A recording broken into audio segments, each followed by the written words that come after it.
Demolition ને લઈને અમારું કહેવાનું એમ છે કે જો અમને ફોર્મ તમે ભરાવ્યા આવાસ યોજનાના, જો અમને ક્વાર્ટર ન દીધા તો એની પહેલા અમને ખાલી કરવાનો એમાં ફાયદો શું છે? અમારે સામાન ક્યાં નાખવો? અમારે છોકરાઓની પરીક્ષા આવે છે, અમારે રમજાન મહિનો હાલે, તમારી દિવાળી હોય તો તમે કેવી શાંતિથી કરી લ્યો, અમારે ઈદ ન કરવી?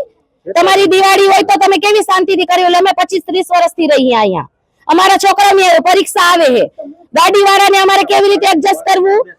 हाँ અમે वहांથી આવ્યા હોય, અમે અહીંયા કમાવી કે પછી અમે આ બધું અહીંયા કરી આવી રીતે, અને આવી રીતે ન હોય. જ્યારે અમને ક્વાર્ટર દિયો ને ત્યારે અમે ખાલી કરશું. તમારે જીસીબી લઈ આવો, ગમે લઈ આવો, જી લાવો લઈ આવી દો.